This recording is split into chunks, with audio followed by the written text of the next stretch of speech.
क्या होता है अगर तुम किसी ऐसी सिचुएशन में फंस जाते हो जहाँ मल्टीपल ओपोनेंट से लड़ना पड़े। सबसे पहला काम ये है कि एस्केप रूटीन बनाओ। लेकिन देखो, ज्यादातर बात ये होती है कि जो लोग तुम्हें परेशान करते हैं या फिर लड़ने की सोच रहे होते हैं, उनका प्लान मोस्टली प्री प्लान्ड होता है। अगर एस्केप का कोई रास्ता मिल जाए तो सीधा उस रास्ते से निकल जाओ। लेकिन अगर तुम कम्प्लीटली फेस्ड हो गए हो और पता चल रहा है कि सामने वाला तुम्हें मार कर ही छोड़ेगा, तो अब क्या करें? अगर तुम्हारे पास फाइटिंग एक्सपीरियंस 0 है तो ऑब्वियसली डर लगने वाला है। इमेजिन करो कि तुम एकदम अकेले हो और सामने 3-4 बंदे खड़े हैं। ऐसी सिचुएशन में अच्छे फिटनेस लेवल पर होना और मार्शल आर्ट का नॉलेज होना बहुत हेल्प करता है। अब बात करते हैं कुछ ऐसे पॉइंट्स पर जो सिर्फ डोजो में सिखाया जाता है। मतलब कि किसी भी सेल्फ डिफेंस वीडियो में ये सब चीजें नहीं बताया जाता। और हाँ, मैं इस बात पर पूरी तरह कॉन्फिडेंट हूँ। 2 सिंपल सिचुएशंस हैं जहाँ बचना मुश्किल हो जाता है। पहला, अगर किसी के पास वेपन है, इमेजिन करो कि सामने वाले में से एक के पास नाइफ या कटर है। तुम्हें लगता है कि इन सिचुएशन में तुम कुछ कर सकते हो, लेकिन सच ये है कि फाइट में अगर वेपन इन्वॉल्व है तो लड़ाई शुरू होने से पहले ही खत्म हो चुकी है और तुम इस टाइम पर डरने भी लगोगे। दूसरी सिचुएशन है जब साइज का डिफरेंस बहुत बड़ा हो। मान लो कि तुम्हारा वेट 60 kg है और सामने वाले का 90 to 100 kg है। ऐसी सिचुएशन में तुम्हारे पंचेस या स्ट्राइक्स उस पर ज्यादा असर नहीं कर पाएंगे क्योंकि उनका साइज बहुत बड़ा है। लेकिन अगर इन दोनों सिचुएशन में मैच नहीं हो रहा है, मतलब कि सामने वाले का साइज तुम्हारा इक्वल है और वेपन्स भी नहीं है, तो तुम एकदम एग्रेसिव होकर फाइट को बैक कर सकते हो। अब बात करते हैं मार्शल आर्ट की, जो इन सिचुएशन में काम आ सकती हैं। मैं तुम्हें 3 मार्शल आर्ट रिकमेंड करूंगा। पहला है बॉक्सिंग। इसमें फुटवर्क बहुत फास्ट होता है जो मल्टीपल ओपोनेंट के लिए परफेक्ट है। दूसरी मार्शल आर्ट है जीत कुंदो। यह आर्ट अटैक ओरिएंटेड है जो डिफेंसिव स्ट्रेटजीज के साथ कंबाइन होता है। तीसरी मार्शल आर्ट है मुआ थाई। पावर पैक्ड स्ट्राइक्स जैसे किक्स, एल्बोज और नीज के लिए मुआ थाई बेस्ट है। अगर तुम्हें मुआ थाई के बारे में सीखना है तो मैंने रिसेंट वीडियो में डाल दिया है। इस चैनल पर मैं आगे बॉक्सिंग की वीडियो डालने वाला हूं, तो उसे चेकआउट करना मत भूलना। तुम वहां से भी बॉक्सिंग सीख सकते हो। इस सिचुएशन में तुम्हारे पास एक एस्थेटिक फिजिक होना जरूरी है। बॉडी फैट अराउंड 12 to 15 रखो ताकि स्पीड और पावर दोनों मेंटेन रहें। अगर बॉडी फैट कम हो तो पावर जनरेट नहीं हो पाएगा और अगर ज्यादा हो तो स्पीड में प्रॉब्लम होगी।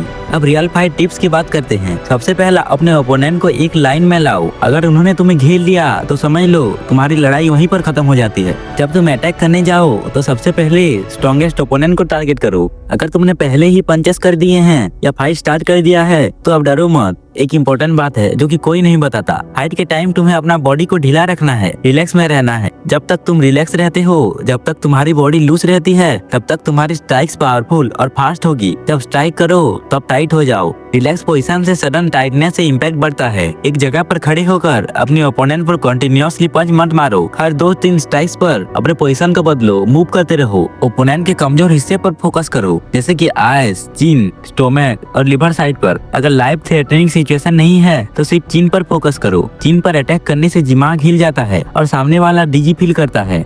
जब आप मल्टीपल ओपोनेंट्स के साथ लड़ाई की सिचुएशन में हो तो अपने सराउंडिंग्स को एक एडवांटेज बनाने की सोच कर यूज करो।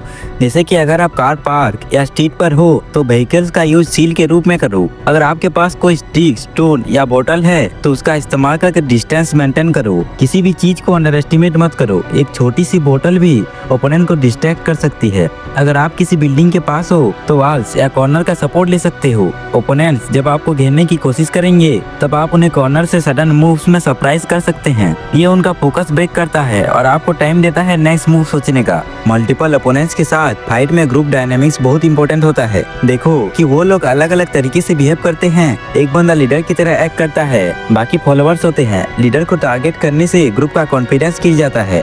लेकिन देखो कि फॉलोअर्स भी एग्रेसिव हो सकते हैं, इसलिए उनका ध्यान रखना जरूरी है। अगर ग्रुप में कोई वीकेस्ट लिंक है, जैसे एक बंदा लंबा या फिर एक छोटा बच्चा, तो उस बंदे को टारगेट करो, क्योंकि वीकेस्ट लिंक फेल होने पर बाकी ग्रुप हेजिटेट करते हैं। इससे आपका प्रेशर कम हो जाता है। डर को कम करना सीखो। डर लगना नेचुरल रिएक्शन है, लेकिन डर को कंट्रोल करने का सबसे बड़ा तरीका ये है कि आप अपने ब्रीथिंग पर फोकस करो। जब टेंशन बढ़ने लगे तो डीप ब्रीथेस लो। 5 सेकंड्स इनहेल, 5 सेकंड्स एक्सहेल। ये आपकी नर्व सिस्टम को काम कर देगा और दिमाग को क्लियर कर देगा। जब आप रिलैक्स रहते हैं तब आपके रिफ्लेक्सेस और डिसीजन मेकिंग नेचुरली इंप्रूव होते हैं। डर से सिर्फ एनर्जी वेस्ट होता है, इसलिए ब्रीथिंग को प्रायोरिटी दो। Quick decisions low but don't overthink. Fight में ओवरथिंकिंग एक डेंजरस मिस्टेक है। जब आप बहुत सोचने लगते हैं कि क्या होगा क्या नहीं होगा, तब आपका टाइम वेस्ट होता है। इसीलिए हर मोमेंट में क्विक डिसीजन लेना सीखो। जब ओपोनेंट्स अप्रोच करें तो तुरंत रिएक्ट करो, या तो डॉज करो या फिर काउंटर अटैक करो। एक सिंपल ट्रिक ये है कि अपने पार्टनर पर ट्रस्ट करो। ट्रेनिंग के दौरान जो स्किल्स आपने डेवलप किए हैं उसे यूज करना सीखो।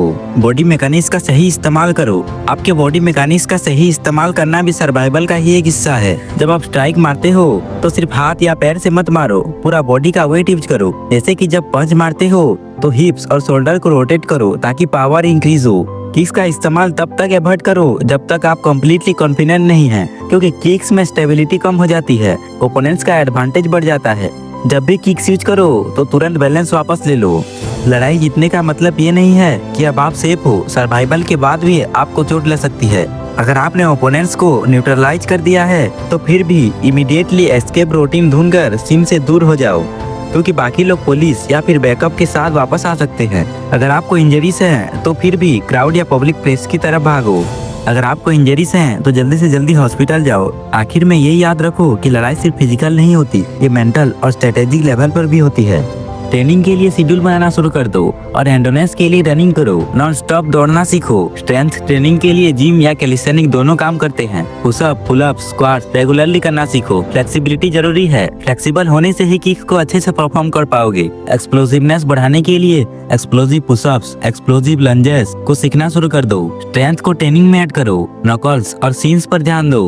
पंचिंग बैग से प्रैक्टिस करो और नकल पुशअप्स लगाओ। सबसे ज्यादा जरूरी है डाइट। प्रोटीन और फाइबर का हैवी डाइट फॉलो करो। देखो, जो प्रोटीन होते हैं वो मसल को स्ट्रॉन्ग बनाते हैं और फाइबर जो है वो एनर्जी लेवल मेंटेन करते हैं। अगर तुम्हें डर लग रहा है तो फ्यूचर में एक वीडियो आएगी जिसमें फेयर कंट्रोल के ऊपर टिप्स होंगे, लेकिन हमेशा ध्यान रखो, कॉन्फिडेंस की है। कॉन्फिडेंट रहकर ही तुम सर्वाइव कर पाओगे। और हाँ, मैं कोई सर्टिफाइड कोच या ट्रेनर नहीं हूँ, ये बस जो मैंने बताया है वो मेरी पर्सनल लर्निंग है। एंड में सिर्फ एक ही चीज कहना चाहूंगा, सब्सक्राइब करना मत भूलना। अगर आपने सब्सक्राइब कर लिया है तो हमारी मुलाकात बार बार होती रहेगी, और अगर आपने सब्सक्राइब नहीं किया है तो शायद ये हमारी आखिरी मुलाकात थी।